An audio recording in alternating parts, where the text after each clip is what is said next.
खुलुमबाय बे समाव बडोलेण्ड इंखं टेलिभिजननि स्टुडिय'आव आं मिथिका नार्जारी दिनैनि गाहाय रादाबफ्राव दङ। सिलबारि दखरा एबसुनि आफादगिरि गौतम बर' बिथाङा हरखाब जाब्रबथायजों जिउ खहा जायो। आसादुद्दीन आवेसेखौ हिमन्तआ चेलेन्ज आरोबाव गं 300 माद्रासा बन्द खालामगोन।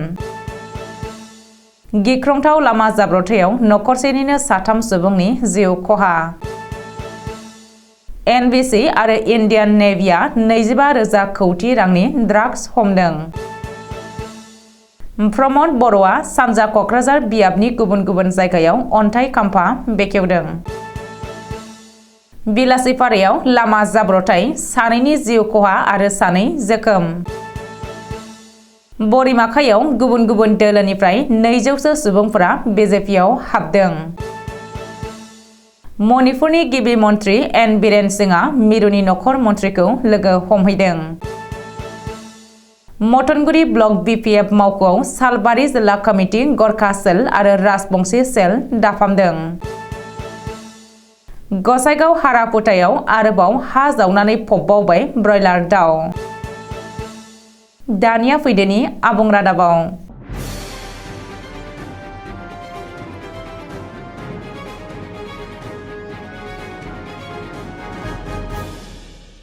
बाक्सा जिल्ला सिमला पुलिस थानानि सिङाव थानाय खारहाना गामि सिलबारि दखरा एबसुनि आफादगिरि तामुलपुर फरायसालिमानि इकनमिक्स आयदानि लोगो बिबुंग्रा गौतम बर'आ लामानि हरखाब जाब्रबथायजों जिउ खहा जायो।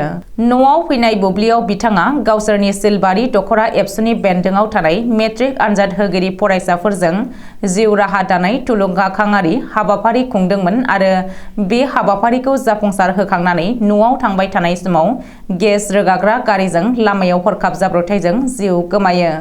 दुखुनि खौरांदि बिथांखौ देहा फाहामसालियाव लांखांनायनि उनावनो बिथाङा बे बुहुमनिफ्राय आनज्रायलाङो। गौतम बर' बिथाङा फरायनायजों लोगोसे कलेज फरायजेननाय समनिफ्रायनो समाज हारिनि हाबा मावनायाव गोसो होदोंमोन। अदेबानि बिथाङा गोजौ फरायसालियाव फरायबाय थानाय समनिफ्रायनो समाजाव हाबा मावबोनो हमदोंमोन। गौतम बर' बिथाङा फरायनायजों लोगोसे कलेज फरायजेननाय समनिफ्रायनो समाज हारिनि हाबा मावनायाव गोसो होदोंमोन। अदेबानि बिथाङा गोजौ फरायसालियाव फरायबाय थानाय समनिफ्रायनो समाजाव हाबा मावबोनो हमदोंमोन। गौतम बर' बिथाङा इकनमिक्स आयदायाव कक्लाबारि सापागुरि फरायसालिमानि गिबि सारिनि सासे फरायसामोन। बिथाङा बडोलेण्ड मुलुगसोलोंसालिनिफ्राय मास्टार डिग्रीखौ इकनमिक्स आयदायाव जाफुंसार होदोंमोन। दिनै दुखुनि खौरांदि बिमा फिसा सानैजों रुजु-रुमुयै संसार जाबाय थानायावनो बिथाङा दिनै हरखाब जाब्रबथायजों रुंसारि जालाङो। आसामनि गिबि मन्त्रि डक्टर हिमन्त बिश्व शर्माया तेलेंगानायाव बिजेपिआ बानजायनाय हिन्दु एकता रेलियाव बाहागो लानानै एआइएमआइएमनि गाहाय आरो एमपि आसादुद्दीन आवेसेखौ चेलेन्ज खालामदों। हिमन्त बिश्व शर्माया आवेसेखौ सावरायनानै आरो चेलेन्ज खालामनानै आसामाव बे बोसोरावबो गं 300 माद्रासा बन्द खालामगोन होननानै बुंदों। हिमन्तआ रेलियाव बुंदों दि जों आसामाव लाभ जिहादनि हेंथायै खामानि मावगासिनो। जों आसामाव माद्रासा बन्द खालामनो खामानि मावदों। आं गिबि मन्त्रि जानायनि उनाव आसामाव गं 600 माद्रासा बन्द खालामबाय। मख'नो गोनांदि बेनि सिगां आसादुद्दीन आवेसेआ आसामाव माद्रासानि हेंथायै लानाय थांखि आरो हाबाफारिनि सायाव बाथ्रा बुंदोंमोन आरो हिमन्त बिश्व शर्मानि दैदेननाय रायजो सरकारखौ गोख्रों रावजों सावरायदोंमोन। तेलेंगानानि हिन्दु एकता रेलियाव गिबि मन्त्रि हिमन्त बिश्व शर्माया सचिन तेन्दुलकारनिबो बिदिन्थि होदों आरो तेन्दुलकाराबो समाव लाथिख'आवनो आउट जायोमोन। कंग्रेसआ मोनसे रायजोआव देरहादों आरो हादरखौ हुलुस-थुलुस खालामदों। बिजेपिआ माखासे रायजोआव देरहादों नाथाय बेबायदि थासारि खालामाखै होननानै बुंदों। मख'नो गोनांदि कर्नाटक विधानसभा बिसायख'थियाव जेननायनि उनाव बिजेपिआ उननि मिशननि थाखाय खामानि मावनो जागायदों। तेलेंगाना विधानसभा बिसायख'थियाबो देग्लायनो जागोन। सदियानि बकापथराव गिख्रंथाव लामा जाब्रबथाय जादों। गंसे बोलेरो पिकआप भेन आरो ड्राइभारनि गेजेराव जादों बे गिख्रंथाव लामा जाब्रबथाया। मिथिनो हानाय बायदिब्ला दिनै फुङाव सदियानि 115 नं राजा लामानि बकापथराव बे जाब्रबथाया जादों। दाम्पारा सदियानिफ्राय तिनसुकिया फारसे थांबाय थानाय समावनो बोलेरो पिकआप भेनजों मोगा-मोगि सौग्रावलायो। बे गिख्रंथाव जाब्रबथायाव नखरसेनिनो 3 सुबुङा जिउ गोमानायजों लोगोसे गुबुन 2 सुबुङा गोब्राब जोखोम जायो होननानै मिथिनो हादों। रिपर्ट बायदिब्ला बोलेरो पिकआप भेनआव गासै 5 सुबुं दङमोन। बेनिनो 3 सुबुङा जिउ गोमादों आरो 2आ गोब्राब जोखोम जादों। बबेखानि जाब्रबथायाव जिउ गोमानाय नखरसेनिनो 3 सुबुंखौ बिनोद सनार, बिसि दलमाया सनार आरो बिसोरनि फिसाज्ला दिल बाहादुर सनार होननानै सिनायथिनो हादों। ओरैहाय जोखोम जानाय 2 सुबुंखौ गोब्राब हालोदाव बोखांनानै फाहामथायनि थाखाय तिनसुकियायाव दैथायहरो। नाथाय बे खौरांखौ सुजुनाय समहालागै जोखोम जानाय 2 सुबुंखौ सिनायथिनो हानाय जायाखै। हादराव बांगासिनो दङ ड्राग्सनि गोसोम फालांगि आरो ड्राग्स जानाया। आसामावबो पुलिस बिफाना सानफ्रोमबो ड्राग्स हमनो हानाय खौरांफोरा ओंखारबाय थायो। बे समावनो भारत लैथोमायाव रोजा रोजा कौटि रांनि बस्थायै बस्ता ड्राग्स हमनो हादों होननानै मिथिनो हादों। सुलुङाव फोरमायथिनाय बायदिब्ला एनबिसि आरो भारतारि नेभि एबा रौनियाया भारत लैथोमायाव जथाय अपारेशन खालामनानै 25,000 कौटि रांनि ड्राग्स जब्द खालामनो हादों। एनबिसि आरो भारतारि नेभिया रबिबारखालि सानाव बे जाफुंसार अपारेशनखौ खालामदोंमोन। बेनि बागै एनबिसिनि सुलुङाव फोरमायथिनाय बायदिब्ला जब्द खालामनो हानाय ड्राग्सनि बिबाङा गासै 2,524 किल'ग्राम। गंसे जाहाजनिफ्राय गासै 134 गां बस्थायाव बोखांनो हादों कौटि कौटि बेसेननि ड्राग्सखौ। बबेखानि जब्द खालामनो हानाय ड्राग्सनि मोनफ्रोमबो पेकेटआव 1 केजि ड्राग्स दं होननानैबो एनबिसिनि सासे अफिसारा सुलुङाव फोरमायदों। ओरैहाय बेजों लोगोसे सासे ड्राग्स फालांगिरिखौबो हमनो हादों आरो बिखौ पाकिस्तानी नोगोरारि होननानै सिनायथिनो हादों। रिपर्ट बायदिब्ला गुबुनारि ड्राग्स फालांगिरिखौ दिनै मोनाबिलियाव बिजिरसालियाव हाजिर खालामगोन। एनबिसिनि जइन्ट डाइरेक्टर सन्जय सिंहआ फोरमायथिनाय बायदिब्ला भारत लैथोमायाव जब्द खालामनो हानाय 2,524 केजि ड्राग्सखौ पाकिस्ताननिफ्राय लाबोदोंमोन आरो भारत, श्रीलंका, मालदीवआव स्मागलिं खालामनो नाजादोंमन। बबेखानि एनबिसि आरो भारतारि नेभिया ड्राग्सनि हेंथा अपारेशनखौ थांनाय बोसोरनि फेब्रुआरि दाननिफ्रायनो जागायदोंमोन आरो बे अपारेशनाव एनबिसिआ 4,000 किल'ग्रामनिबो बांसिन ड्राग्सफोरखौ जब्द खालामनो हाबाय।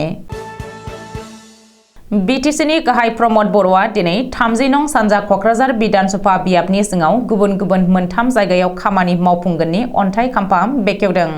दिनै बिटिआरनि गाहाय प्रमद बर'आ सानजा क'क्राझार बिधानसभा बियाबनि एमएलए लरेन्स इस्लारिनि नुजाथिनायाव सानजा क'क्राझार बियाबनि गुबुन गुबुन 3 जायगा फारियै बदगाव ओनसोलनि खासिबारि, देबोरगाव एचएस फरायसालि आरो सिम्बोरगाव ओनसोलनि हेकाइपारायाव जौगाथायारि खामानि मावनो थाखाय अन्थाइ खाम्फा बेखेवदों।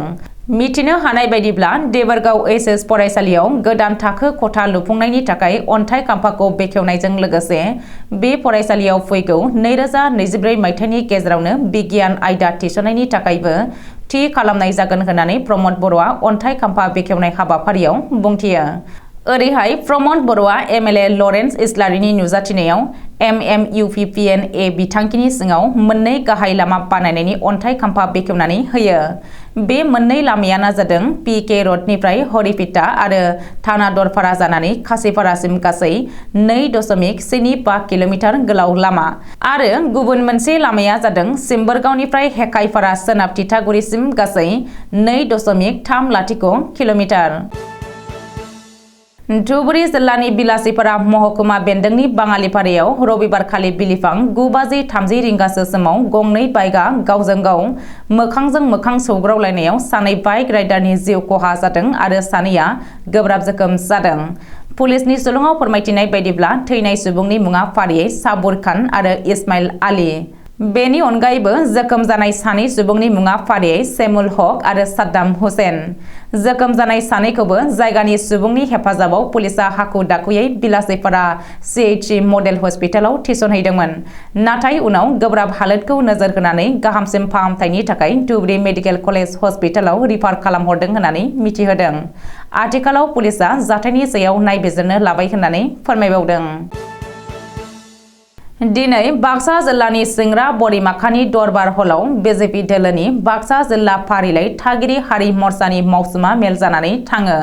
बाक्सा जिल्ला बीजेपी दोलो थागिरि हारि मोर्चानि आफादगिरि मथु नार्जारिनि आफाद दैदेननायाव बे मावसुमा मेलाव बाक्सा जिल्ला थागिरि हारि मोर्चानि गुबुन गुबुन बिबानाव थानाय बिबानगिरिफोरजों लोगोसे आलासि महरै बाहागो लाफैयो बाक्सा जिल्ला बीजेपी दोलोनि आफादगिरि शरद शर्मा, सबाइजार बियाबनि एमसिएलए प्रपात बसुमतारी, दारांगाजुलि बियाबनि एमसिएलए बिजितगोरा नार्जारि आरो बागानपारा मण्डलनि आफादगिरि आरटी बरदलै बिथांमोना बे मावसुमा मेलावनो गुबुन गुबुन हानजा फारियै इउपिपिएल, बिपिएफ आरो जिएसपि दोलोनिफ्राय आथिखालाव नरेन्द्र मदिनि गोख्रों दैदेननाय आरो आसामनि गिबि मन्त्रि डक्टर हिमन्त बिश्व शर्मानि थाद'नाय गैयै जौगालु खामानि मावनायफोरखौ मोजां मोननानै खमैबो 200सो सुबुंफोरा बीजेपी दोलोआव जयेन जाफैनायखौ नुनो मोनो।